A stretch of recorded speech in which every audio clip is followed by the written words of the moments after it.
ಪ್ರೀತಿಯ ವೀಕ್ಷಕರಿಗೆ ಶಂಕರಾನಂದ ಟಿವಿಗೆ ಸ್ವಾಗತ ಸುಸ್ವಾಗತ. ಇವತ್ತಿನ ವಿಡಿಯೋನಲ್ಲಿ ಯುಗಾದಿ ಹಬ್ಬದ ವರ್ಷ ಭವಿಷ್ಯ ಯಾವ ರೀತಿಯಾಗಿದೆ ಅನ್ನುವಂತಹ ಮಾಹಿತಿಯನ್ನ ತಿಳ್ಕೊಳ್ಳೋಣ. ಅದಕ್ಕಿಂತ ಮುಂಚಿತವಾಗಿ ಯಾರಾದ್ರೂ ಶಂಕರಾನಂದ ಟಿವಿಯನ್ನ ಸಬ್ಸ್ಕ್ರೈಬ್ ಮಾಡ್ಕೊಂಡಿಲ್ಲ ಅಂದ್ರೆ ಸಬ್ಸ್ಕ್ರೈಬ್ ಮಾಡ್ಕೊಳ್ಳಿ. ಇನ್ಸ್ಟಾಗ್ರಾಮ್ ಮತ್ತು ಫೇಸ್ಬುಕ್ ಪೇಜ್ ಅನ್ನ ಫಾಲೋ ಮಾಡ್ತಾ ಇಲ್ಲ ಅಂದ್ರೆ ಫಾಲೋ ಮಾಡಿ. ಅದರಿಂದ ಮುಂದೆ ಅಪ್ಲೋಡ್ ಮಾಡುವಂತಹ ವಿಡಿಯೋಗಳು ಯಥೇಚ್ಛವಾಗಿ ಬಂದು ನಿಮ್ಮ ಅಕೌಂಟ್ ಅನ್ನು ತಲುಪತ್ತೆ, ಹೊಸ ಹೊಸ ಮಾಹಿತಿಗಳನ್ನ ತಿಳ್ಕೊಳ್ಳೋದಕ್ಕೆ ಸಾಧ್ಯವಾಗುತ್ತೆ ಅಂತ ತಿಳಿಸ್ತಾ, ಈ ಒಂದು ಸಮಯದಲ್ಲಿ ತಮ್ಮೆಲ್ಲರಿಗೂ ಸಹ ನಮ್ಮ ಹೊಸ ವರ್ಷವಾದಂತಹ ಶ್ರೀ ವಿಶ್ವಾವಸುನಾಮ ಸಂವತ್ಸರದ ಹಾರ್ದಿಕ ಶುಭಾಶಯಗಳು. ಕೆಲ ದಿನಗಳ ಹಿಂದಷ್ಟೇ ನಾವು ಒಂದು ಕ್ಯಾಲೆಂಡರ್ನ ವಾರ್ಷಿಕ ಭವಿಷ್ಯವನ್ನ ನೋಡಿದ್ದೇವೆ. ಈಗ ನಮ್ಮ ಪಂಚಾಂಗದ ವರ್ಷ ಭವಿಷ್ಯ ಯಾವ ರೀತಿಯಾಗಿದೆ ಅನ್ನೋದನ್ನ ಗಮನಿಸೋಣ. ಆದ್ರೆ ವರ್ಷ ಭವಿಷ್ಯವನ್ನು ಗಮನಿಸೋಕ್ ಮುಂಚೆ ಹಲವು ವಿಚಾರಗಳನ್ನ ನಾವು ತಿಳ್ಕೊಳ್ಳಬೇಕು. ಯಾವ ವರ್ಷ, ಯಾವ ವಾರ ಪ್ರಾರಂಭವಾಗ್ತಾ ಇದೆ, ಅದರ ಒಂದು ಸ್ಥಿತಿಗತಿಗಳೇನು, ಅದರಿಂದ ಯಾವ್ಯಾವ ರೀತಿಯಾಗಿ ನಮಗೆ ಒಂದು ತೊಂದರೆ ತಾಪತ್ರಗಳು ಆಗಬಹುದು ಅಥವಾ ಒಳಿತಾಗಬಹುದು ಅನ್ನೋದನ್ನ ಮೊದಲನೇದ ಗಮನಿಸ್ಕೊಳ್ಳೋಣ. 30ನೇ ತಾರೀಕು 3ನೇ ತಿಂಗಳು ಭಾನುವಾರದ ದಿವಸ ನಮಗೆ ಶ್ರೀ ಕ್ರೋಧಿನಾಮ ಸಂವತ್ಸರವು ಮುಗಿದು ಶ್ರೀ ವಿಶ್ವಾವಸುನಾಮ ಸಂವತ್ಸರವು ಶುರುವಾಗ್ತಾ ಇದೆ. ಈ ಶುಭ ಸಂದರ್ಭದಲ್ಲಿ ನಮಗೆ ವಸಂತ ನವರಾತ್ರಿಯೂ ಸಹ ಪ್ರಾರಂಭವಾಗುವಂತಹದ್ದು. ವಸಂತ ನವರಾತ್ರಿ ಶುರುವಾಗುತ್ತೆ. ಹೇಗೆ ನಾವು ಶರನ್ನವರಾತ್ರಿ ಮಾಡ್ತೀವಲ್ಲ, ಹಾಗೆ ಈಗಲೂ ಸಹ 9 ದಿವಸಗಳ ಕಾಲ ನಾವು ಮಾಡ್ತಕ್ಕಂತಹದ್ದು ಯಾವ ವಿಚಾರ ಅಂತ ಹೇಳಿದ್ರೆ ನಮಗೆ ವಸಂತ ನವರಾತ್ರಿ. ಆ ವಸಂತ ನವರಾತ್ರಿಯ ಶುಭಾಶಯಗಳು. ಜೊತೆಗೆ ಭಾನುವಾರ ನಮಗೆ ವರ್ಷ ಪ್ರಾರಂಭವಾಗುವುದರಿಂದ ಈ ವರ್ಷದ ರಾಜನಾಗಿರ್ತಾನೆ ರವಿ. ಈ ರವಿ ರಾಜನಾಗಿರೋದ್ರಿಂದ ಏನಾಗತ್ತೆ ಅಂದ್ರೆ ಮಳೆಗಳು ಸ್ವಲ್ಪ ಏನಾಗತ್ತೆ, ಬರಬೇಕಾದ ಪ್ರದೇಶಕ್ಕೆ ಬರದೆ ಬಾರದ ಪ್ರದೇಶಕ್ಕೆ ಬರ್ತಕ್ಕಂಥದ್ದು. ಅಂದ್ರೆ ಎಲ್ಲಿ ಮಳೆ ಸರಿಯಾಗಿ ಆಗತ್ತೆ ನಿರೀಕ್ಷೆ ಇರುತ್ತಲ್ಲ, ಅಲ್ಲಿ ಈ ವರ್ಷ ಆಗೋದಿಲ್ಲ. ಅಯ್ಯೋ ಮಳೆಯೇ ಬರಲ್ಲ, ಬರಗಾಲ ಬರಭೂಮಿ ಅಂತ ಅನಿಸ್ಕೊಂಡ ಜಾಗದಲ್ಲೆಲ್ಲ ಚೆನ್ನಾಗಿ ಮಳೆಗಳಾಗೋಕಂಥದ್ದು ಆಗತ್ತೆ. ಮತ್ತೆ ಈ ಶಸ್ತ್ರಗಳ ಅಗ್ನಿಪೀಡೆ ಮತ್ತು ಅಗ್ನಿ ಭಯಗಳು ಉಂಟಾಗ್ತಕ್ಕಂತಹದ್ದು, ಪ್ರಜೆಗಳಿಗೆ ರಾಜರಿಂದ ತೊಂದರೆಗಳು ಬರ್ತಕ್ಕಂತಹದ್ದು, ಕೆಲ ಅನಿಷ್ಟ ಫಲಗಳು ನಡೆಯುತ್ತೆ. ಅಂದ್ರೆ ಫಾರ್ ಎಕ್ಸಾಂಪಲ್ ಟ್ಯಾಕ್ಸ್ ಜಾಸ್ತಿ ಆಗೋಗುವಂತದ್ದಿರಬಹುದು, ಅಥವಾ ಅವ್ರು ತಗೊಳ್ಳುವಂತಹ ಕೆಲವೊಂದು ರೆವಲ್ಯೂಷನ್ಸ್ ಗಳಿಂದ ಸಾಮಾನ್ಯ ಪ್ರಜೆಯ ಮೇಲೆ ಹೊಡೆತ ಬೀಳ್ತಕ್ಕಂಥದ್ದು, ಯಾವುದೋ ಯೋಜನೆಗಳನ್ನ ಕ್ಯಾನ್ಸಲ್ ಮಾಡೋದ್ರಿಂದ ಅದರಿಂದ ಫಲಾನುಭವಿಗಳಾಗಿದ್ದಂತಹ ಅದೆಷ್ಟೋ ಜನರು ಆ ಒಂದು ಕ್ರಿಯೆಗಳಿಂದ ಏನಾಗತ್ತೆ, ಆ ಒಂದು ಫಲಾನುಭವಿಗಳಿಂದ ಆಚೆ ಬರಬೇಕಾಗತ್ತೆ. ಅದರಿಂದ ಒಂದಷ್ಟು ಜನರು ಪಾಪ ತೊಂದರೆ ಅನುಭವಿಸ್ತಾರಲ್ಲ. ಈ ರೀತಿಯಾಗಿ ರಾಜನಾದಂತಹ ರವಿಯ ಪ್ರಭಾವದಿಂದ ಈ ರೀತಿಯಾಗಿ ಆಗತ್ತೆ. ಇನ್ನು ಚಂದ್ರನು ಈ ಒಂದು ಸಂವತ್ಸರಕ್ಕೆ ಮಂತ್ರಿಯಾಗಿರ್ತಾನೆ, ಮಂತ್ರಿಮಂಡಲದ ಅಧಿಪತಿಯಾಗಿರ್ತಾನೆ. ಸಸ್ಯಗಳು ಚೆನ್ನಾಗಿ ಫಲವನ್ನ ಕೊಡುತ್ತದೆ. ಜೊತೆಗೆ ಆರೋಗ್ಯದಲ್ಲಿ ಮತ್ತು ತುಂಬಾ ದೊಡ್ಡ ಭೀಕರ ಕಾಯಿಲೆಗಳು ಬರುವಂತಹ ಯಾವುದೇ ಸೂಚನೆಗಳಿಲ್ಲ. ಜೊತೆಗೆ ರಾಜನಿಗಿಂತ ಮಂತ್ರಿಯ ಆಡಳಿತಗಳು ಜಾಸ್ತಿ ಆಗತ್ತೆ ಹಲವು ಭಾಗಗಳಲ್ಲಿ. ಅಂದ್ರೆ ಅವನ್ ರಾಜನಾಗಿರ್ತಾನಷ್ಟೇ, ಅಂದ್ರೆ ಮಂತ್ರಿಯೋ ಇನ್ನೇಂದೇನೋ ಆಗಿರ್ತಾನೆ, ಆದ್ರೆ ಆ ಸಂಪೂರ್ಣ ಆಡಳಿತವನ್ನೆಲ್ಲ ಬೇರೆಯವರು ಹ್ಯಾಂಡಲ್ ಮಾಡ್ತಿರ್ತಾರೆ ಹಲವು ಭಾಗಗಳಲ್ಲಿ. ಆ ರೀತಿಯಾಗಿ ಆಗತ್ತೆ. ಇನ್ನು ಸೇನಾಧಿಪತಿ ರವಿಯೇ ಆಗಿದ್ದಾನೆ. ಮೇಘಗಳು ನಾನು ಆಗ್ಲೇ ಹೇಳಿದ ಹಾಗೆ ಗಾಳಿಯಿಂದ ಚದುರಿಸಲ್ಪಡತ್ತೆ. ಅಂದ್ರೆ ಗಾಳಿ ಬೀಸುವುದರ ಅಧಿಕವಾದ ಗಾಳಿಯ ಒತ್ತಡಗಳು ಜಾಸ್ತಿ ಆಗಿ ಹೋಗ್ಬಿಡತ್ತೆ. ಬೇಕಾದ ಕಡೆ ಸರಿಯಾದ ರೀತಿಯಲ್ಲಿ ಒಂದು ಮಳೆಗಳು ಬರೋದಿಲ್ಲ. ಇನ್ನು ರವಿಯೇ ಈ ಒಂದು ಸೇನಾಧಿಪತಿ ಆಗಿರೋದ್ರಿಂದ ಅಕಾಲಿಕ ಯುದ್ಧಗಳನ್ನ ಕೊಟ್ಟು ಬಿಡ್ತಾನೆ. ನಮ್ಮ ದೇಶದಲ್ಲೇ ಆಗಬೇಕು ಅಂತ ಏನಿಲ್ಲ, ಯಾವುದೇ ದೇಶದಲ್ಲಿ ಬೇಕಾದ್ರೂ ಆಗತ್ತೆ. ಸೊ ಅದೊಂದು ನೆಗೆಟಿವ್ ಪರಿಣಾಮಗಳು ಇರ್ತಕ್ಕಂಥದ್ದು. ಭೂಮಿನಲ್ಲಿ ಕೆಂಪು ಬಣ್ಣದ ಧಾನ್ಯಗಳು ಉತ್ತಮವಾದ ಫಲವನ್ನ ಕೊಡ್ತಕ್ಕಂತಹ ವರ್ಷವಾಗಿರುತ್ತೆ. ಇನ್ನು ಸಸ್ಯಾಧಿಪತಿ, ಸಸ್ಯಗಳು ಚೆನ್ನಾಗಿರ್ಬೇಕು, ಪರಿಸರ ಚೆನ್ನಾಗಿರ್ಬೇಕು, ಆಗ ಮಾತ್ರ ಮನುಷ್ಯ ಒಂದಿಷ್ಟು ನೆಟ್ಟೊಸರು ಬಿಡೋದಕ್ಕೆ ಸಾಧ್ಯ. ಇಲ್ಲಿ ಕೃಷಿನಲ್ಲಿ ಅಂತ ಬಂದ ಸಂದರ್ಭಕ್ಕೆ ಗುರು ಸಸ್ಯಾಧಿಪತಿ ಆಗಿರುವುದರಿಂದ ಪೈರುಗಳು ಚೆನ್ನಾಗಿ ಫಲ ಕೊಡೋದಕ್ಕೆ ಶುರು ಮಾಡುತ್ತವೆ. ಪದಾರ್ಥಗಳ ಬೆಲೆಗಳು ಸ್ವಲ್ಪ ಮಟ್ಟಕ್ಕೆ ಅಧಿಕವಾಗ್ತಕ್ಕಂತಹದ್ದು. ಕೊಂಕಣ ದೇಶಗಳಲ್ಲಿ, ಕೊಂಕಣ ಸ್ಥಾನಗಳಲ್ಲಿ ಮತ್ತು ಮಗಧ ದೇಶಗಳಲ್ಲಿ ಸಸ್ಯಗಳ ಬೆಳವಣಿಗೆಗಳು ಮತ್ತು ಪದಾರ್ಥಗಳು ಬೆಲೆ ಹೆಚ್ಚಳವಾಗ್ತದೆ. ಅಂದ್ರೆ ಸಸ್ಯಗಳ ಬೆಳೆಗಳು ಕಡಿಮೆಯಾಗಿ ಇವುಗಳ ಪದಾರ್ಥಗಳ ಬೆಲೆಗಳು ಸಾಮಾನ್ಯನೇ ಅಲ್ವಾ. ನಮಗೆ ಆಹಾರದ ಸರಬರಾಜು ಕಮ್ಮಿ ಆದಾಗ ಬೆಲೆಗಳು ಜಾಸ್ತಿ ಆಗೋದು ಸಹಜನೇ ಅಲ್ವಾ. ಸೊ ಹೀಗೆ ಇನ್ನು ಧಾನ್ಯಾಧಿಪತಿ ಕುಜನಾಗಿರ್ತಾನೆ. ಧಾನ್ಯಾಧಿಪತಿ ಕುಜನಾಗಿರೋದ್ರಿಂದ ಕೆಂಪು ಬಣ್ಣದ ಭೂಮಿನಲ್ಲಿ ಬೆಳೆಯುವಂತಹ ಕೃಷಿಗೆ ಸಂಬಂಧಪಟ್ಟಂತಹ ಧಾನ್ಯಗಳಾಗ್ಲಿ ಅಥವಾ ಕೃಷಿಯ ತರಕಾರಿಗಳು ಈ ಕೆಂಪು ಮಣ್ಣಲ್ಲಿ ಏನೇ ಬೆಳೆ ಬೆಳೆದ್ರು ಅದು ಒಳ್ಳೆ ರೀತಿನಲ್ಲಿ ಫಲಗಳನ್ನು ಕೊಡ್ತವೆ. ಇನ್ನು ಅರ್ಘಾಧಿಪತಿ ರವಿ, ಈ ಅರ್ಘಾಧಿಪತಿ ರವಿ ಅಂತ ಬಂದ ಸಂದರ್ಭಕ್ಕೆ ಈ ಹೈನುಗಾರಿಕೆಗಳನ್ನು ಜಾಸ್ತಿ ಸೂಚನೆ ಮಾಡೋದು, ಲಿಕ್ವಿಡ್ ಐಟಮ್ಸ್ ಗಳನ್ನ ಜಾಸ್ತಿ ತೋರಿಸ್ತಕ್ಕಂಥದ್ದು ಅರ್ಘಾಧಿಪತಿ ಅಂದ್ರೆ. ಸೊ ಇವುಗಳ ಬೆಲೆಗಳು ಸ್ವಲ್ಪ ಜಾಸ್ತಿ ಆಗ್ತಕ್ಕಂಥದ್ದು. ಹಾಲಿನ ಬೆಲೆ, ಮೊಸರು ಬೆಲೆ, ಹಾಲಿನ ಪದಾರ್ಥಗಳ ಬೆಲೆಗಳು ಜಾಸ್ತಿ ಆಗ್ತಕ್ಕಂಥದ್ದು. ಅದೇ ರೀತಿಯಾಗಿ ನಮ್ಗೆ ಇನ್ನು ಈ ಲಿಕ್ಕರ್ ಐಟಮ್ಸ್ ಗಳೆಲ್ಲ ಜಾಸ್ತಿ ಆಗುವಂಥದ್ದು ಈ ರೀತಿಯಾಗಿ ಆಗತ್ತೆ. ಇನ್ನು ಕೆಚ್ಚಲಗಳ ಪ್ರಾಬ್ಲಮ್ಗಳಿಂದ ಹಸುಗಳು ಬಳಲ್ಬೇಕಾಗತ್ತೆ ಈ ವರ್ಷ. ರಾಜರಿಗೆ ಪರಸ್ಪರ ಕ್ರೋಧಗಳು ಉಂಟಾಗುತ್ತೆ. ಈ ರಾಜ್ಯದವ್ರನ್ನ ಕಂಡ್ರೆ ಆ ರಾಜ್ಯದವ್ರಿಗೆ ಆಗದೆ ಇರುವಂತಹದ್ದು, ಆ ದೇಶದವ್ರನ್ನ ಕಂಡ್ರೆ ಈ ದೇಶದವರಿಗೆ ಆಗದೆ ಇರುವಂತಹ ಪರಿಸ್ಥಿತಿಗಳೆಲ್ಲ ಉತ್ಪತ್ತಿ ಆಗತ್ತೆ. ಇನ್ನು ಮೇಘಾಧಿಪತಿ, ಮಳೆಯನ್ನ ಸುರಿಸ್ತಕ್ಕಂತಹ ಮೇಘಾಧಿಪತಿಯಾಗಿರ್ತಕ್ಕಂಥವನು ಸಹ ರವಿನೇ ಆಗಿರೋದ್ರಿಂದ ಈ ವರ್ಷ ಅಲ್ಪವೃಷ್ಟಿ, ಹೋದ ವರ್ಷದ ಹಾಗೆ ಬಹಳ ದೊಡ್ಡ ಮಟ್ಟದ ಮಳೆಯನ್ನ ಎಲ್ಲಾ ಪ್ರದೇಶಗಳಲ್ಲೂ ನಿರೀಕ್ಷೆ ಮಾಡೋಕೆ ಸಾಧ್ಯವಿಲ್ಲ. ಅಲ್ಪವೃಷ್ಟಿಯಾಗುತ್ತೆ. ಅದೇ ರೀತಿಯಾಗಿ ಪ್ರಜೆಗಳಿಗೆ ಹೆಚ್ಚು ಭಯಗಳು ಉಂಟಾಗ್ತವೆ. ಕಡಲ ತೀರದಲ್ಲಿ ಈ ವರ್ಷ ಮಳೆ ಬಂದು ತೊಂದರೆ ಆಗೋದಕ್ಕಿಂತ ನದಿ ನೀರಿನ ಒಳಹರಿವಿನ ಹೆಚ್ಚಳದಿಂದ ಹಲವು ತೊಂದರೆಗಳು ಆಗ್ತದೆ. ಹುಷಾರಾಗಿರ್ಬೇಕು. ಇನ್ನು ರಸಾಧಿಪತಿಯಾಗಿರ್ತಕ್ಕಂತಹದ್ದು ಶನಿ. ಶನಿ ರಸಾಧಿಪತಿಯಾಗಿರೋದ್ರಿಂದ ಜನರಿಗೆ ಅಭಿವೃದ್ಧಿಗಳು ಕೆಲ ಸ್ಥಾನಗಳಲ್ಲಿ ಉಂಟಾಗ್ತದೆ. ಮತ್ತೆ ಈ ರಸಯುಕ್ತ ಪದಾರ್ಥಗಳ ಬೆಲೆಗಳು ಸ್ವಲ್ಪ ಜಾಸ್ತಿ ಆಗ್ತಕ್ಕಂಥದ್ದಾಗುತ್ತೆ. ನಿರಸಾಧಿಪತಿಯಾಗಿರ್ತಕ್ಕಂಥದ್ದು ಈ ವರ್ಷ ಬುಧ. ಇದರಿಂದ ನಿರಸಾಧಿಪತಿ ಅಥವಾ ನಿರಸ ಅಂತಂದ್ರೆ ರಸಗಳು ಇಲ್ಲದೆ ಇರ್ತಕ್ಕಂಥದ್ದು. ಉದಾಹರಣೆಗೆ ಕಾಳುಗಳಾಗಿರಬಹುದು, ದಿನಸಿಗಳಾಗಿರಬಹುದು, ಈ ರೀತಿಯಾಗಿರ್ತಕ್ಕಂತಹ ವಸ್ತುಗಳು. ಮತ್ತು ಅದರಲ್ಲಿ ನಮಗೆ ಈ ತಾಮ್ರ, ಉಕ್ಕು, ಕಬ್ಬಣ ಈ ತರ ಲೋಹದ ಪದಾರ್ಥಗಳು ಸಹ ಈ ನಿರಸಕ್ಕೆ ಅದಕ್ಕೆ ಬರುತ್ತದೆ. ಸೊ ಅಂತಹ ಬೆಳೆಗಳೆಲ್ಲ ಈ ವರ್ಷ ದುಪ್ಪಟ್ಟಾಗ್ತಕ್ಕಂತಹದ್ದು. ಅದೇ ರೀತಿಯಾಗಿ ಈ ಒಂದು ಫ್ರೇಗ್ರೆನ್ಸ್ಗಳು ಮತ್ತೆ ಫ್ಲೇವರ್ಗಳದ್ದು ಅವುಗಳ ರೇಟ್ಗಳೆಲ್ಲ ಜಾಸ್ತಿ ಆಗ್ತಕ್ಕಂಥದ್ದು ಆಗತ್ತೆ. ಬೆಳ್ಳಿ ಈ ವರ್ಷ ತುಂಬಾ ಕಡಿಮೆ ಬೆಲೆ ಆಗ್ತದೆ. ಕಬ್ಬಣ ಜಾಸ್ತಿ ಆಗ್ತದೆ. ಕಬ್ಬಣದ ಬೆಲೆ ಜಾಸ್ತಿ ಆಗಿ ಬೆಳ್ಳಿ ಬೆಲೆ ಕಡಿಮೆ ಆಗ್ತಕ್ಕಂಥದ್ದಾಗುತ್ತೆ. ಇನ್ನು ಕೊನೆಯದಾಗಿ ಪಶುನಾಯಕ. ಇಡೀ ನಮ್ಮ ಪ್ರಪಂಚದಲ್ಲಿ ಪಶುಗಳಿಗೆ ನಾಯಕನು ಆಗ್ಬೇಕಾಗಿರ್ತಕ್ಕಂಥದ್ದು ಈ ಒಂದು ಪಶುನಾಯಕನ ಪರಿಸ್ಥಿತಿ.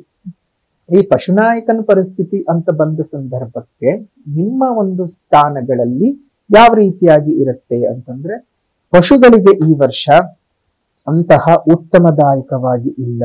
ಪಶುನಾಯಕನಾಗಿರ್ತಾನೆ ಯಮ ಆಗಿರೋದ್ರಿಂದ ಪಶುಗಳಿಂದ ಉತ್ಪತ್ತಿ ಆಗುವಂತಹ ಹಾಲು, ಹಾಲಿನ ಉತ್ಪನ್ನ, ಚರ್ಮ, ಮಾಂಸ, ಅದೇ ರೀತಿಯಾಗಿ ಲೆದರ್ ಬಿಸ್ನೆಸ್ಗಳು ಇವೆಲ್ಲದರ ಬೆಲೆಗಳು ವಿಪರೀತ ಆಗಿ ಹೋಗ್ಬಿಡುತ್ತೆ. ಸ್ವಲ್ಪ ಈ ಒಂದು ಪಶುಲೋಕದಿಂದ ಮತ್ತು ಆಹಾರ ಸರಪಳಿಯ ವಿಚಾರಗಳಲ್ಲಿ ತೊಂದರೆ ತಾಪತ್ರೆಗಳು ಬರ್ತವೆ. ಆಹಾರ ಸರಪಳಿ ಕರೆಕ್ಟ್ ಆಗಿರಬೇಕು. ನೋಡಿ, ಹುಲ್ಲನ್ನು ತಿಂದು ಮಿಡತೆ ಬದುಕಿದ್ರೆ ಮಿಡತೆಯನ್ನು ತಿಂದು ಕಪ್ಪೆ ಬದುಕತ್ತೆ, ಕಪ್ಪೆಯನ್ನು ತಿಂದು ಹಾವು ಬದುಕತ್ತೆ, ಹಾವನ್ನು ತಿಂದು ಹದ್ದು ಬದುಕತ್ತೆ, ಹದ್ದನ್ನು ತಿಂದು ಇನ್ನೊಂದೇನೋ ಒಂದು ಬದುಕತ್ತೆ. ಅದೆಲ್ಲವನ್ನ ತಿಂದು ಬರೆದು ಬಾಯಿಗೆ ಹಾಕೊಳಕ್ ಮನುಷ್ಯ ಇದ್ದಾನೆ. ಆಹಾರ ಸರಪಳಿ, ಆ ಆಹಾರ ಸರಪಳಿಯನ್ನ ತಪ್ಪು ಅಂತ ಹೇಳಕ್ಕಾಗಲ್ಲ. ಇನ್ನು ಈ ವರ್ಷದ ಸಂವತ್ಸರದ ಫಲ, ಈ ವರ್ಷದ ಸಂಪೂರ್ಣವಾಗಿ ಯಾವ ರೀತಿಯಾಗಿರಬಹುದು ಅಂತ ಬ್ರೀಫ್ ಆಗಿ ನೋಡೋದಾಯ್ತು ಅಂತ ಹೇಳಿದ್ರೆ, ಈ ವರ್ಷ ದೇಶದ ರಾಜರುಗಳಲ್ಲಿ ಪರಸ್ಪರ ವೈರತ್ವಗಳು ಉಂಟಾಗ್ತಕ್ಕಂಥದ್ದು. ಒಂದು ದೇಶದವರಿಗೆ ಇನ್ನೊಂದು ದೇಶಗಳು ಆಗಲ್ಲ. ಇದು ಬಹಳ ಕಾಲದಿಂದ ನಡ್ಕೊಂಡು ಬರ್ತಾನೆ ಇದೆ. ಈ ಮೇಘಗಳು ಆಗ್ಲೇ ಹೇಳಿದ ಗಾಳಿಯಿಂದ ಚದುರಿಸಲ್ಪಟ್ಟು ಸಾಧಾರಣವಾದ ಮಳೆಯನ್ನ ಕೊಡಬಹುದು, ಅತ್ಯಂತ ನಿರೀಕ್ಷಿತ ಮಳೆಯನ್ನ ಕೊಡ್ಲಿಕ್ಕೆ ಸಾಧ್ಯ ಆಗಲ್ಲ. ಆಗ್ಲೇ ಹೇಳಿದ ಹಾಗೆ ಕೆಂಪು ಭೂಮಿಯಲ್ಲಿ ಬೆಳೆ ಬೆಳೆಯತಕ್ಕಂಥವ್ರಿಗೆ ಈ ವರ್ಷ ಭರ್ಜರಿ ಲಾಭಗಳು ಇರುತ್ತವೆ. ಶ್ರೀಗಂಧ ಆಗ್ಬಹುದು, ಚಿನ್ನ ಆಗಬಹುದು, ಮುತ್ತಾಗಬಹುದು ಮತ್ತು ಬೆಳ್ಳಿ ಇವುಗಳ ದುರ್ಲಭವಾಗಿ ಸಿಗುತ್ತೆ. ಮೈನಿಂಗ್ಗಳು ಕಮ್ಮಿ ಆಗ್ತವೆ, ಸ್ವಲ್ಪ ಮೈನಿಂಗ್ಗಳು. ಹಾಗಾಗಿ ಬೆಳ್ಳಿ ಪದಾರ್ಥವೊಂದನ್ನು ಬಿಟ್ಟು ಮಿಕ್ಕೆಲ್ಲಾ ವಸ್ತುಗಳ ಬೆಲೆಗಳು ಜಾಸ್ತಿ ಆಗ್ತವೆ. ಪಶುಗಳಿಗೆ ಒಂದ್ ಸ್ವಲ್ಪ ಅನಾರೋಗ್ಯಗಳು ಜಾಸ್ತಿ, ಮೇವಿನ ಕೊರತೆ ಉಂಟಾಗಬಹುದು. ಹಾಗಾಗಿ ಈ ವರ್ಷ ಅಷ್ಟೊಂದು ಉತ್ತಮವಾದ ವರ್ಷವಾಗಿರಲ್ಲ. ಸ್ವಲ್ಪ ಎಲ್ಲಾ ವಿಚಾರಗಳಲ್ಲೂ ತೊಂದರೆಗಳಿದ್ದಾವೆ. ದೇವರ ಮೇಲೆ ಭಾರ ಹಾಕಿ ಮುಂದುವರ್ಕೊಂಡು ಹೋಗ್ಬೇಕು. ಏನು ಮಾಡಕ್ ಆಗದ ಪರಿಸ್ಥಿತಿ ಅಲ್ವಾ. ಪ್ರತಿಯೊಂದನ್ನು ನಾವು ಯೋಚನೆ ಹೋಗ್ತಾ ಇರಬಾರ್ದು. ಎಲ್ಲದನ್ನು ತೂಕ ಮಾಡ್ಕೊಂಡು ಹೋಗ್ಬೇಕು. ಸೊ ಹಾಗಾಗಿ ಯೋಚನೆ ಮಾಡೋದು ಬೇಡ. ಎಲ್ಲವೂ ಸಹ ಒಳ್ಳೇದಾಗ್ಲಿ ಅಂತ ಹೇಳ್ತಾ ಈ ವರ್ಷದ ವರ್ಷಫಲ ಹೇಗಿದೆ ಅಂತ ಈಗ ನೋಡೋಣ. ವರ್ಷದ ಫಲವನ್ನ ನೋಡೋ ಸಂದರ್ಭದಲ್ಲಿ ಗುರು ಮತ್ತು ಶನಿ ಬಲವನ್ನ ಗುರುತಿಸಿ ನೋಡ್ತಕ್ಕಂಥದ್ದು ವಾಡಿಕೆ. ಈ ಗುರು ಮತ್ತು ಶನಿಯು ವೃಷಭ ರಾಶಿಯವರಿಗೆ ಯಾವ ರೀತಿಯಾಗಿದೆ ಈ ಒಂದು ಶ್ರೀ ವಿಶ್ವಾವಸುನಾಮ ಸಂವತ್ಸರದಲ್ಲಿ ಅನ್ನೋದನ್ನು ಗಮನಿಸೋಣ. ನೋಡಿ, ಬಹುಶಃ ವೃಷಭ ರಾಶಿಯವರು ಬಹಳ ದಿವಸಗಳಿಂದ ನಮ್ಮ ಜೀವನನೇ ಸರಿ ಹೋಗಲ್ವಾ ಅಂತ ಕಾಯ್ತಾ ಇದ್ರು. ಸರಿಸುಮಾರು ಒಂದು 5 ವರ್ಷನೇ ಆಗೋಯ್ತು ಅಂತ ಅಂದ್ಕೊಳ್ಳಿ. ಗೋಚಾರದ ಗ್ರಹಸ್ಥಿತಿಗಳ ಪ್ರಭಾವಗಳಿಂದಾಗಿ ವ್ಯಯ ಗುರು ಇತ್ತು, ಲಾಭ ಗುರು ಇದ್ದಾಗಲೂ ಅಂಥದ್ದೇನು ಉಂಟಾಗಲಿಲ್ಲ. ಕಾರಣ ಶನಿಯ ಒಂದು ಪ್ರಭಾವಗಳಿರಲಿಲ್ಲ. ಒಂದು ಬಲ ಬಂದರೆ ಒಂದು ಬಲ ಇರ್ತಿರಲಿಲ್ಲ. ಗುರುಬಲ ಇದ್ದಾಗ ಶನಿ ಬಲ ಇರ್ತಿರಲಿಲ್ಲ, ಶನಿ ಬಲ ಇದ್ದಾಗ ಗುರುಬಲ ಇರ್ತಾ ಇರಲಿಲ್ಲ. ಏನೋ ಒಂದು ಪ್ರಾಬ್ಲಮ್ ಆಗ್ತಾಯಿತ್ತು. ಬಟ್ ಈ ವರ್ಷ ನೀವು ಎಷ್ಟು ಅದೃಷ್ಟಶಾಲಿಗಳು ಅಂತ ಹೇಳಿದರೆ, ಗುರುಬಲ ಶನಿ ಬಲ ಒಟ್ಟಿಗೆ ಬರ್ತಾ ಇರ್ತಕ್ಕಂಥದ್ದು. ನಿಮಗೆ ಮೇ 14ನೇ ತಾರೀಕಿನಿಂದ ಗುರುಬಲ ಬರುತ್ತೆ. ಮಿಥುನ ರಾಶಿಗೆ ಧನಸ್ಥಾನಕ್ಕೆ ಬರ್ತಾನೆ. ಜೊತೆಗೆ ನಿಮಗೆ ಭಾಗ್ಯಸ್ಥಾನದ ಮೇಲೆ ದೃಷ್ಟಿಯನ್ನು ಕೊಡ್ತಾನೆ, ರೋಗಸ್ಥಾನದ ಮೇಲೆ ದೃಷ್ಟಿಯನ್ನು ಕೊಡ್ತಾನೆ. ಅಂದರೆ ಧನಸ್ಥಾನಕ್ಕೆ ಗುರು ಬರೋದರಿಂದ, 2ನೇ ಮನೆಗೆ ಬರೋದರಿಂದ ಧನಾಭಿವೃದ್ಧಿ. ಅದೇ ವಿದ್ಯಾಸ್ಥಾನವೂ ಹೌದು, ವಿದ್ಯೆನಲ್ಲಿ ಅಭಿವೃದ್ಧಿ. ಸಕಲ ಸೌಭಾಗ್ಯಗಳ ವೃದ್ಧಿ ಸ್ಥಾನದ ಮೇಲೆ ಅಂದರೆ ಭಾಗ್ಯಸ್ಥಾನದ ಮೇಲೆ ಗುರುವಿನ ದೃಷ್ಟಿ. ಇಷ್ಟು ವರ್ಷಗಳು ನಿಂತು ಹೋದ ಶುಭ ಕಾರ್ಯಗಳು ನಿಮಗೆ ಜೀವನದಲ್ಲಿ ನಡೆಯುತ್ತೆ, ಶುಭ ಘಟನೆಗಳು ನಿಮಗೆ ನಡೆಯುತ್ತೆ. ಎಲ್ಲ ವಿಚಾರಗಳು ಸಹ ನಿಮಗೆ ಸಾಧಕವಾಗಿ ನಡುತ್ತಾ ಹೋಗುತ್ತೆ. ಇನ್ನು 11ನೇ ಮನೆಯಲ್ಲಿ ಬರುವಂತಹ ಲಾಭಸ್ಥಾನದ ಶನಿ, 3, 6, 11ನೇ ಮನೆಯಲ್ಲಿ ಶನಿ ಅತ್ಯುತ್ತಮವಾದ ಫಲಗಳನ್ನು ಕೊಡ್ತಾನೆ. ಒಳ್ಳೆ ರೀತಿಯ ಯೋಗ ಫಲಗಳು ನಿಮಗೆ ಇರತಕ್ಕಂತಹದ್ದು. ಇಷ್ಟು ವರ್ಷ ಕಷ್ಟ ಕಷ್ಟ ಕಷ್ಟ ಕಷ್ಟ ಕಷ್ಟ. ಆದರೆ ಈ ವರ್ಷ ಮಾತ್ರ ಗುರು ಮತ್ತು ಶನಿಯ ಪ್ರಭಾವದಿಂದಾಗಿ ಬಹಳ ಅನುಕೂಲತೆಗಳನ್ನು ನೋಡ್ತಕ್ಕಂಥದ್ದು. ತುಂಬ ದಿವಸಗಳಿಂದ ನಿಂತು ಹೋಗಿರುವಂತಹ ಶುಭ ಕಾರ್ಯಗಳು, ಕೆಲಸ ಆಗದೆ ಇರುವಂಥದ್ದು ಅಥವಾ ಬೇರೆ ಬೇರೆ ರೀತಿಯಾಗಿರುವಂತಹ ಯಾವುದೇ ರೀತಿಯ ವ್ಯವಹಾರಗಳು, ವ್ಯಾಪಾರಗಳು, ಉದ್ಯೋಗಕ್ಕೆ ಸಂಬಂಧಪಟ್ಟದ್ದು ಎಲ್ಲವೂ ಸಹ ಕ್ಲಿಯರ್ ಆಗ್ತಕ್ಕಂಥದ್ದು. ಕೌಟುಂಬಿಕ ಜೀವನದಲ್ಲಿ ನಿಮಗೆ ನೆಮ್ಮದಿ ಸಿಗ್ತದೆ. ಹಣಕಾಸಿನ ಅಭಿವೃದ್ಧಿಗಳು ಆಗ್ತಕ್ಕಂಥದ್ದು. ಇನ್ನು ಸುವರ್ಣಪಾದದಿಂದ ಶನಿ ಬರ್ತಾ ಇದ್ದಾನೆ 11ನೇ ಮನೆಗೆ. ಸುವರ್ಣಪಾದ ಚಿನ್ನದ ಸಮಯ. ವೃಷಭ ರಾಶಿಯವರಿಗೆ ಹಲವು ಯೋಗಗಳು ಕೂಡಿ ಬರ್ತಾ ಇದೆ. ಒಳ್ಳೆ ಬೆಳವಣಿಗೆಗಳು ಉಂಟಾಗ್ತಾ ಇದೆ. ಯೋಚನೆ ಮಾಡುವಂತಹ ಅವಶ್ಯಕತೆ ಇಲ್ಲ. ಸೊ ಹಾಗಾಗಿ ಯಾವ್ಯಾವ ರಂಗದವರಿಗೆ ಏನೇನು ಫಲಗಳಿದ್ದಾವೆ ಅನ್ನೋದನ್ನು ಗಮನಿಸೋಣ ಈಗ. ಇನ್ನು ಕೆಲಸ ಮಾಡುವಂಥವ್ರಿಗೆ, ಉದ್ಯೋಗದ ಕ್ಷೇತ್ರದಲ್ಲಿ ಇರ್ತಕ್ಕಂಥವ್ರಿಗೆ ಯಾವ ರೀತಿಯ ಫಲಗಳಿದೆ ಅಂತಂದರೆ, ಮೇಲಧಿಕಾರಿಗಳಿಂದ ಆಗ್ತಾ ಇದ್ದಂತಹ ಕಿರುಕುಳಗಳು ದೂರವಾಗುತ್ತೆ. ಉದ್ಯೋಗದ ಸ್ಥಳದಲ್ಲಿ ಬಡ್ತಿ ಸಿಗುವಂತಹದ್ದು ಮತ್ತು ವೇತನದ ಭತ್ಯೆ ಹೆಚ್ಚಳ ಆಗ್ತಕ್ಕಂಥ, ಪ್ರಮೋಷನ್, ಶುಭ ರೀತಿಯಾದ ಟ್ರಾನ್ಸ್ಫರ್, ಒಳ್ಳೆ ಕೆಲಸ ಸಿಗೋದು ನಿರುದ್ಯೋಗಿಗಳಿಗೆ ಅತ್ಯದ್ಭುತವಾದ ಸಮಯ ಇದು. ಅತ್ಯದ್ಭುತವಾದ ಸಮಯ. ಅಷ್ಟು ಮಹಾನ್ ರಾಜಯೋಗಗಳನ್ನೆಲ್ಲ ಕರುಣಿಸ್ತಕ್ಕಂತಹ ಶುಭವಾದ ಸಂದರ್ಭ ಇದೆ. ಆದರೂ ಒಂದ್ಸಲ ನಿಮ್ಮ ಜನ್ಮ ಜಾತಕವನ್ನು ಒಮ್ಮೆ ತೋರಿಸ್ಕೊಳ್ಳಿ. ಗೋಚಾರದ ಫಲ ಎಷ್ಟು ಶುಭ ಫಲವಿರಲಿ ಅಥವಾ ಎಷ್ಟೇ ಅಶುಭ ಫಲವಿರಲಿ, ಜನ್ಮ ಜಾತಕದಲ್ಲಿ ನಿಮಗೆ ಸಪೋರ್ಟಿವ್ ಆಗಿರುವಂತಹ ದಶಾಭುಕ್ತಿಗಳು ನಡೀತಾ ಇಲ್ಲ ಅಂತಂದರೆ ಇದೆಲ್ಲ ಗೌಣವಾಗಿ ಹೋಗ್ತದೆ. ಹಾಗಾಗಿ ಅಲ್ಲೇನಾದರೂ ಸಮಸ್ಯೆಗಳಿದ್ರೆ ಅದಕ್ಕೆ ಪರಿಹಾರ ಒಂದು ಮಾಡಿಕೊಂಡ್ರೆ ಇಲ್ಲಿರುವಂತಹ ಶುಭ ಫಲಗಳೆಲ್ಲ ನಿಮಗೆ ಬಂದು ನಿಮಗೆ ಇನ್ನಷ್ಟು ಅಭಿವೃದ್ಧಿ ಉಂಟಾಗ್ತದೆ. ಸೊ ಹಾಗಾಗಿ ಈ ಒಂದು ಸಮಯ ಸಂದರ್ಭ ಚೆನ್ನಾಗಿ ಉಪಯೋಗಿಸ್ಕೊಳ್ಳಿ. ಏನೇ ದೋಷಗಳಿದ್ರೂ ಒಂದು ಸಲ ಜಾತಕವನ್ನು ತೋರಿಸೋದ್ರ ಮುಖಾಂತರವಾಗಿ ಪರಿಹಾರ ಮಾಡ್ಕೊಳ್ಳಿ. ನಿಮ್ಮ ಕರ್ತವ್ಯದಲ್ಲಿ ನೀವು ಆಲಸ್ಯವನ್ನು ಅಥವಾ ನಿರಾಸಕ್ತಿಯನ್ನು ತೋರಿಸಿದರೆ ಮಾತ್ರನೇ ತೊಂದರೆ. ಅದು ಬಿಟ್ಟರೆ ಉದ್ಯೋಗದಲ್ಲಿ ಏನೂ ಪ್ರಾಬ್ಲಮ್ ಇಲ್ಲ, ತುಂಬ ಚೆನ್ನಾಗಿದೆ. ಇನ್ನು ವ್ಯಾಪಾರ ಮಾಡ್ತಕ್ಕಂಥವ್ರಿಗೆ ಹೇಗಿದೆ ಅಂತಂದರೆ ವ್ಯಾಪಾರಗಳಲ್ಲಿ ಅಭಿವೃದ್ಧಿ ಉಂಟಾಗತ್ತೆ. ನೂತನವಾದಂತಹ ಇನ್ವೆಸ್ಟ್ಮೆಂಟ್ಗಳನ್ನು ಮಾಡ್ಕೊಳ್ಳೋದಕ್ಕೆ ಬಹಳ ಸಹಕಾರಿಯಾಗಿರ್ತದೆ. ಮುಂದಿನ ಜೀವನದಲ್ಲಿ ಒಳ್ಳೆ ರೀತಿಯಾದ ಬೆಳವಣಿಗೆ, ಯಾವುದೇ ರೀತಿಯಾದ ಬಿಸ್ನೆಸ್ಸನ್ನು ನೀವು ಮಾಡ್ತಾಯಿರಿ ಈ ವರ್ಷ ಕೈ ಹಿಡಿದು ನಿಮ್ಮನ್ನು ಒಂದು ಹಂತಕ್ಕೆ ಕರ್ಕೊಂಡು ಹೋಗಿ ನಿಲ್ಲಿಸುತ್ತೆ.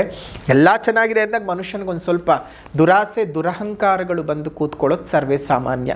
ಅದೆರಡಕ್ಕೆ ಅವಕಾಶ ಮಾಡಿಕೊಡಬೇಡಿ, ಜೀವನ ಚೆನ್ನಾಗಿಟ್ಕೊಂಡಿರಿ. ಇನ್ನು ಕೃಷಿಕರ ಪಾಲಿಗೂ ಈ ವರ್ಷ ಚೆನ್ನಾಗಿದೆ. ಒಳ್ಳೆ ಬೆಳೆಗಳನ್ನು ನೀವು ಮಾಡ್ತೀರಿ. ರೈತರಿಗೆ ಒಳ್ಳೆ ರೀತಿಯಾದಂತಹ ಒಂದು ಬೆಳೆಗಳಿಗೆ, ನಿಮ್ಮ ಬೆಳೆಗಳಿಗೆ ಸರಿಯಾದ ಬೆಲೆಗಳು ಸಿಗ್ತಕ್ಕಂತಹದ್ದು ಎಲ್ಲವೂ ಸಹ ಆಗುತ್ತೆ. ನೋಡಿ, ಎಷ್ಟೋ ಜನರು ಅನ್ಕೋತಾರೆ, ಕೆಲವೊಬ್ಬರು ಅಂದ್ಕೊಳ್ತಾರೆ, ನೋಡಿ ಕೃಷಿ ಬೆಲೆಗಳು ಹೆಂಗಪ್ಪ ನಿರ್ಧಾರ ಮಾಡ್ತೀರಿ ನೀವು ಅಂತ. ನೋಡಿ, ಟೊಮೆಟೊ ಬೆಳೆದು ಕೋಟ್ಯಾಂತರ ರೂಪಾಯಿನ ಇದೇ ವರ್ಷ ಗಳಿಸಿದವರು ಇದ್ದಾರೆ. ಅದೇ ಟೊಮೆಟೊ ಬೆಳೆದು ನಷ್ಟ ಮಾಡ್ಕೊಂಡವರು ಇದ್ದಾರೆ. ಇವತ್ತು ಹೋಗಿ ಮಾರ್ಕೆಟಿಗೆ ಹಾಕಿ ಬಂದಿದ್ರೆ 1000 ಹೋಗಿರುತ್ತೆ ಮೂಟೆ, 1000 ರೂಪಾಯಿಗೆ ಹೋಗಿರುತ್ತೆ ಮೂಟೆ. ನೆಕ್ಸ್ಟ್ ಡೇ ಪಾಪ ಅವನು ತಗೊಂಡೋಗಿ ಹಾಕ್ತಾನೆ, ರೇಟೇ 100 ರೂಪಾಯಿಗೆ ಬಂದು ನಿಂತ್ಕೊಂಡಿರುತ್ತೆ. ಅಂದರೆ ಅವನಿಗಿದ್ದ ಲಾಭ ಏನು, ಇವನಿಗಿದ್ದ ಲಾಭ ಏನು ಅಲ್ವಾ? ಆಯಾ ಪರಿಸ್ಥಿತಿಗಳು ಎಲ್ಲವೂ ಸಹ ನಿಭಾವಣೆ ಮಾಡ್ಕೊಂಡು ಹೋಗುತ್ತೆ. ಇನ್ನು ವಿದ್ಯಾರ್ಥಿಗಳಿಗೆ ತುಂಬ ಹೈಯರ್ ಎಜುಕೇಷನ್ ಮಾಡುವಂಥವ್ರಿಗೆ ಈ ವರ್ಷ ತುಂಬಾ ಚೆನ್ನಾಗಿದೆ. ಹೈಯರ್ ಎಜುಕೇಷನ್ಗೆ ಏನಾದರೂ ಹೋಗಬೇಕು, ಹೈಯರ್ ಎಜುಕೇಷನ್ನ ಮಾಡಬೇಕು ಅಂತ ಅಂದ್ಕೊಂಡಿರೋರಿಗೆ ಬಹಳ ಚೆನ್ನಾಗಿದೆ. ಬೇರೆ ದೇಶದಲ್ಲಿ ಹೋಗಿ ಓದುವಂತಹ ಸಾಮರ್ಥ್ಯವನ್ನು ಕೊಟ್ಟುಬಿಡ್ತಾನೆ. ಕಾರಣ ಇಲ್ಲಿ ನಿಮಗೆ ಕೇತುಗ್ರಹದ ಸಂಚಾರವು ನಿಮಗೆ 4ನೇ ಮನೆಗೆ ಬರ್ತಾ ಇರುವಂಥದ್ದು, ಸಿಂಹರಾಶಿಗೆ. ಸೊ ಹೈಯರ್ ಸ್ಟಡೀಸನ್ನು ಮಾಡ್ಕೊಳ್ಳೋದಕ್ಕೆ ತುಂಬ ಒಳ್ಳೆಯದು. ಜೊತೆಗೆ ತುಂಬ ಅಪಾರ ಜ್ಞಾನವನ್ನು ಕೊಟ್ಬಿಡ್ತಾನೆ, ಒಳ್ಳೆ ರೀತಿಯಾದ ಬೆಳವಣಿಗೆಯನ್ನು ಕೊಡ್ತಾನೆ. ಸೊ ಯೋಚನೆ ಮಾಡುವಂಥ ಅವಶ್ಯಕತೆ ಇಲ್ಲ, ಚೆನ್ನಾಗಿದೆ. ಒಂದು ವೃಷಭ ರಾಶಿಯವರಿಗೆ ಈ ವರ್ಷ ಜಾಕ್ಪಾಟ್ ಹೊಡಿತು ಅಂತ ಅಂದ್ಕೊಳ್ಳಿ. ಜನ್ಮಜಾತಕವನ್ನೊಮ್ಮೆ ತೋರಿಸ್ಕೊಳ್ಳಿ, ಏನು ತೊಂದರೆ ಇಲ್ಲ. ಅದೇ ರೀತಿಯಾಗಿ ಗುರುಬಲ ಮೇ 14ನೇ ತಾರೀಕಿಗೆ ಬರ್ತಾ ಇದೆ. ಆ ಗುರುವಿನ ಅನುಗ್ರಹ ಇನ್ನಷ್ಟು ಹೆಚ್ಚಿಗೆ ಸಿದ್ಧಿ ಆಗಬೇಕು ಅಂತ ಹೇಳಿದ್ರೆ ಗುರುವಿನ ಒಂದು ಯಾಗದಲ್ಲಿ ನಿಮ್ಮ ಹೆಸರಿನಲ್ಲೊಂದು ಸಂಕಲ್ಪ ಮಾಡಿಕೊಂಡು ಪೂಜೆಯನ್ನು ಮಾಡಿಸಿ ಗುರು ರಕ್ಷೆಯನ್ನು ಮನೆಯಲ್ಲಿ ಇಟ್ಕೊಳ್ಳಿ. ಗುರುವಿನ ಪ್ರಸಾದವನ್ನು ಅಂದರೆ ವರಪ್ರಸಾದವಿರ್ತಕ್ಕಂಥ ಅಕ್ಷತೆಯನ್ನು ಮನೆಯಲ್ಲಿ ಇಟ್ಕೊಂಡು ಪೂಜೆ ಮಾಡಿ, ಇನ್ನಷ್ಟು ಹೆಚ್ಚಿನ ಶುಭ ಘಟನೆಗಳು ನಡೆಯುತ್ತೆ. ಇನ್ನು ಈ ವರ್ಷ ನಿಮಗೆ ಯಾವುದೇ ರೀತಿಯಲ್ಲಿ ಗುರುಬಲದ್ದಕ್ಕಾಗಲಿ ಶನಿ ಬಲದ್ದಕ್ಕಾಗಲಿ ತೊಂದರೆ ಇಲ್ಲ. ಇನ್ನು ಪೂಜೆ ಪುನಸ್ಕಾರಗಳನ್ನು ಮಾಡಿಸ್ಕೊಳ್ಳೋದ್ರಿಂದ ಇನ್ನಷ್ಟು ಬಲಗಳು ನಿಮಗೆ ಜಾಸ್ತಿ ಆಗುತ್ತೆ. ಸೊ ಹಾಗಾಗಿ ಅದೊಂದು ಪೂಜೆಯನ್ನು ಮಾಡಿಸ್ಕೊಳ್ಳಿ ಅಂತ ಹೇಳ್ತಾ, ಈ ವರ್ಷ ನೀವು ಆಸ್ತಿ ಖರೀದಿ ಮಾಡ್ಕೋಬಹುದು, ವ್ಯಾಜ್ಯಗಳ ನಿವಾರಣೆ ಆಗ್ತವೆ, ಕೋರ್ಟು ಕಚೇರಿ ಕೇಸ್ಗಳಿಂದ ಆಚೆ ಬರ್ತೀರಿ. ತುಂಬ ದಿವಸಗಳಿಂದ ಲ್ಯಾಂಡ್ ಮೇಲೆ ಇನ್ವೆಸ್ಟ್ಮೆಂಟ್ ಮಾಡಬೇಕು ಅಂತ ತುಂಬ ಯೋಚನೆ ಮಾಡ್ತಾಯಿದ್ರೆ ಈ ವರ್ಷ ನಿಮ್ಗೆ ಅತ್ಯಂತ ಅನುಕೂಲಕರವಾದ ಸಮಯ. ಶುಭವಾಗಲಿ, ಮಂಗಳವಾಗಲಿ ಅಂತ ಹೇಳ್ತಾ, ಈ ಸಂದರ್ಭದಲ್ಲಿ, ಈ ಯುಗಾದಿಯ ಶುಭ ಸಂದರ್ಭದಲ್ಲಿ ನಾವು ಸರ್ವ ಕಾರ್ಯ ಸಿದ್ಧಿ ಒಂದು ರಜತ ತಾಯಿತವನ್ನು ಮಾಡ್ತಾ ಇದ್ದೀವಿ, ಅಂದರೆ ಬೆಳ್ಳಿ ತಾಯಿತವನ್ನು ಮಾಡ್ತಾ ಇದ್ದೀವಿ. ಈ ದೃಷ್ಟಿದೋಷ ಇರುವಂಥವ್ರಿಗೆ, ಮಾಟಮಂತ್ರ ದೋಷ ಇರ್ತಕ್ಕಂಥವ್ರಿಗೆ, ಅದೇ ರೀತಿಯಾಗಿ ಎಷ್ಟೇ ಕೆಲಸ ಕಾರ್ಯಗಳಿಗೆ ಕೈ ಹಾಕಿದ್ರು, ಟೈಮೆಲ್ಲ ಚೆನ್ನಾಗಿದ್ರು, ಏನೋ ಒಂದು ಸ್ಟ್ರಕ್ ಆಗ್ತಾ ಇರುತ್ತೆ, ಏನೋ ಒಂದು ನೆಗೆಟಿವಿಟಿ ಬಾಧೆ ಕೊಡ್ತಾ ಇರುತ್ತೆ. ಹಾಗಾಗಿ ಆ ಕೆಲಸ ಕಾರ್ಯಗಳೆಲ್ಲವೂ ಸಹ ಸರಾಗವಾಗಿ ನಡಿಬೇಕು ಅನ್ನೋದಕ್ಕೋಸ್ಕರ ಈ ಯುಗಾದಿ ಅಮಾವಾಸ್ಯೆಯ ಸಂದರ್ಭದಲ್ಲಿ 29ನೇ ತಾರೀಕು ಮಾರ್ಚ್ ಯುಗಾದಿ ಅಮಾವಾಸ್ಯೆಯ ಸಂದರ್ಭದಲ್ಲಿ ವಿಶೇಷವಾಗಿ ಹಲವಾರು ಮೂಲಿಕೆಗಳನ್ನು ಸೇರಿಸಿ ಒಂದು ರಜತ ಬೆಳ್ಳಿ ತಾಯಿತವನ್ನು ಮಾಡ್ತಾ ಇದ್ದೀವಿ. ಆ ಬೆಳ್ಳಿ ತಾಯಿತಗಳು ಸಹ ಬೇಕಂದರೆ ಯಾರು ಬೇಕಾದರೂ ಸಹ ತಗೋಬಹುದು. ಅದರ ಬಗ್ಗೆ ಇನ್ಫಾರ್ಮೇಷನ್ ಬೇಕಂದರೆ ಇಲ್ಲಿರುವಂತಹ ನಂಬರ್ಗೆ ಕಾಲ್ ಮಾಡಿ ಅವ್ರು ನಿಮಗೆ ಡೀಟೇಲ್ಸ್ಗಳನ್ನು ಹೇಳ್ತಾರೆ ಅಂತ ಹೇಳ್ತಾ, ಈ ವಿಶೇಷ ಸಂದರ್ಭದಲ್ಲಿ ಅತ್ಯಂತ ಶುಭಕರವಾಗಿರ್ತಕ್ಕಂತಹ ಅನುಕೂಲತೆಗಳು ನಿಮಗೆ ಉಂಟಾಗಲಿ ಅಂತ ಹೇಳಿ ದೇವರಲ್ಲಿ ನಾವು ಸಹ ಪ್ರಾರ್ಥನೆಯನ್ನು ಮಾಡ್ತಾ ಶುಭಾಶೀರ್ವಾದಗಳನ್ನು ತಿಳಿಸ್ತಿದ್ದೇವೆ. ಇನ್ನು ಪರಿಹಾರದ ವಿಭಾಗಕ್ಕೆ ಅಂತ ಬಂದ ಸಂದರ್ಭದಲ್ಲಿ, ಪರಿಹಾರ ಅಂತ ಬಂದಾಗ ಮೊದಲನೇದಾಗಿ ಸಾಮಾಜಿಕ ಪರಿಹಾರ. ಸಾಮಾಜಿಕ ಪರಿಹಾರನ ಮೇಷರಾಶಿಯಿಂದ ತೆಗೆದು ಇಲ್ಲಿಗೆ ಹಾಕಬೇಕು. ಅದೇ ರೀತಿಯಾಗಿ ಈಗ ಯುಗಾದಿ ಅಮಾವಾಸ್ಯೆಯ ತಾಯ್ತ ಹೇಳಿರೋದನ್ನು ಅಲ್ಲೊಂದು ಕಟ್ ಮಾಡಿ ಅದನ್ನು ಮೇಷರಾಶಿಗೂ ಅಪ್ಲೈ ಮಾಡಬೇಕು. ಇದನ್ನು ಕರೆಕ್ಟಾಗಿ ನೋಡ್ಕೊಂಡು ಬ್ಯಾಲೆನ್ಸ್ ಮಾಡ್ಕೋಬೇಕು. ಇನ್ನು ಆಧ್ಯಾತ್ಮಿಕ ಪರಿಹಾರ, ಒಂದು 5 ಅರಳಿ ಗಿಡಗಳನ್ನು ಸಾಧ್ಯವಾದ ಕಡೆ ನೆಟ್ಟು ಪೋಷಣೆ ಮಾಡಿಸಿ. ಇನ್ನು ಪ್ರತಿನಿತ್ಯ ನೀವು ಶ್ಯಾಮಲಾ ದಂಡಕದ ಪಠಣ ಮಾಡಿ. ಸಂಜೆ ಹೊತ್ತು ಶ್ಯಾಮಲಾ ದಂಡಕದ ಪಠಣ ಮಾಡೋದ್ರಿಂದ ಸರ್ವವೂ ಸಹ ನಿಮ್ಮ ಹತೋಟಿನಲ್ಲಿರುತ್ತೆ. ವೃಷಭರಾಶಿಯವರಿಗೆ ಈ ವರ್ಷ ತುಂಬ ಚೆನ್ನಾಗಿದೆ, ಒಳ್ಳೆ ರೀತಿಯಾದ ಪ್ರಭಾವವನ್ನು ಎದುರಿಸ್ತಾ ಇದ್ದೀರಿ. ಇನ್ನಷ್ಟು ಶುಭವಾಗಲಿ ಅಂತ ಹೇಳಿ ನಾವು ಸಹ ನಿಮಗೆ ಹೇಳ್ತಾ ಇದ್ದೇವೆ. ವಿಡಿಯೋ ಇಷ್ಟ ಆಗಿದ್ದರೆ ಲೈಕ್ ಮಾಡಿ, ಶೇರ್ ಮಾಡಿ, ಕಮೆಂಟ್ ಮಾಡಿ. ಮತ್ತೊಂದು ವಿಡಿಯೋನಲ್ಲಿ ಭೇಟಿ ಮಾಡೋಣ. ಅಲ್ಲಿವರೆಗೂ ನಮಸ್ಕಾರ. ಲೋಕಾ ಸಮಸ್ತ ಸುಖಿನೋ ಭವಂತು, ಸಕಲ ಸನ್ಮಂಗಳಾನಿ ಭವಂತು, ಸರ್ವೇ ಜನಾಃ ಸುಖಿನೋ ಭವಂತು, ಸಮಸ್ತ ಸನ್ಮಂಗಳಾನಿ ಭವಂತು.